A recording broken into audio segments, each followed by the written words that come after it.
We all know it takes money to buy a home, but how much does it really cost? And what are some of those little known fees you'll have to pay? Those answers are coming right up. Hey everyone, thanks for joining me. If you like this video, we'd love a thumbs up. Feel free to drop a comment. We read every comment we receive and we promise to reply within 24 hours. So today we're going to go over 10 hidden fees many homeowners may not know about. Let's begin.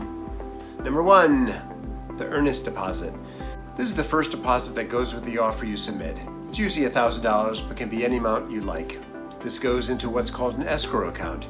That money is no longer your money, is no longer the seller's money, it's just kind of in limbo until the closing, and then it's used to pay your lump sum owed between closing costs and down payment. 2, second deposit. Usually due a few weeks after signing the offer. It's always a larger amount than the earnest deposit, maybe 3 to 5% of the price. It depends on what you want. All this escrow money is what you're putting up as collateral in case you flip out and decide the day before closing you don't want to buy the house anymore. So the seller wants the most money in that escrow account so there's less risk of the buyer walking away. And then the buyer wants less money in case they go bonkers. Number 3, appraisal report. The mortgage companies are coming up with usually 80 to 90% of the cost to buy the house. So you want to make sure the buyer isn't overpaying for the house. So they send an independent appraiser who's a neutral party. They're there to utilize their expertise and assign an actual market value. Usually the cost of the appraisal is $350 to $550. Number 4, I always recommend doing an inspection and putting inspection contingencies into your offer. This means usually you'll have approximately 10 days to do a home inspection, a termite inspection, sometimes a radon inspection, or any others. Usual costs are $400 to $600. Number 5, it's likely that the current owners of the house that you are buying have already paid the real estate taxes for the year. So you'll need to get a real estate tax prorated credit to the seller for each day until the end of the year, since you will be closing on a house whose taxes have already been paid. Number 6, the dreaded transfer taxes to the city and state. This is the biggest piece of your total closing costs, and it's 1% of the sales price for Pennsylvania and 3.3% for Philadelphia. So it's a total of 4.3% of the sales price. 2.15% is paid by the buyer, which is half, and 2.15% is paid by the seller. 7, PMI, which stands for Private Mortgage Insurance, and it's insurance paid to a lender to protect them against defaulting on the loan. You only have to pay this if you put down less than 20% down payment for your mortgage.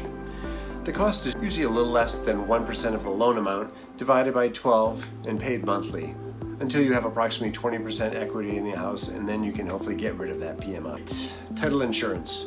All mortgage companies will require that you purchase title insurance. What the hell is title insurance? The title company will research your property to make sure there's no title issues and ensure that your property for the length of your ownership is free of liens and any encumbrances. The price is regulated by law in Pennsylvania. The cost is around $450 per $100,000 house value, or usually in the $1,500 to $2,500 range total. It's a one-time charge. This is usually the second biggest piece of your total closing costs. Number 9, homeowners insurance. In case of fires, hurricanes, accidents, water leaks, etc. Usually $1,000 to $1,500 per year, depending on the house price. Lastly, number 10. If you're buying a condo, there are things called condo fees and also capital contribution fees, which at times can be around 2 months worth of condo fees. Many condo buildings will charge new owners a capital contribution fee, and that money goes towards the condo association's savings account as a type of savings for when the building and common areas need repairs. Condo fees usually in Philadelphia between $200 and $400 plus per month, depending on the building, location, and amenities. In total, it's safe to assume anywhere between 4 and 6% of your home's price as an estimate of your closing costs and down payments you'll need to pay at closing. Having said that, one of the most important steps when beginning your home buying journey is to talk to a mortgage lender who can answer all of your questions and show you all of your financing options. There are ways to help decrease these costs, and I can discuss some of them with you. I also can recommend a mortgage lender. Email me below. Before deciding if you can afford to buy a home, I highly recommend contacting me, or if you aren't in Philadelphia, another knowledgeable agent, and we can guide you down the right path and have you speak to the right people so you have all the information to make the most informed decision. Do you want a free copy of my Philadelphia home buying guide? If so, email me at the address below or call Paul. Have a great day. Bye-bye.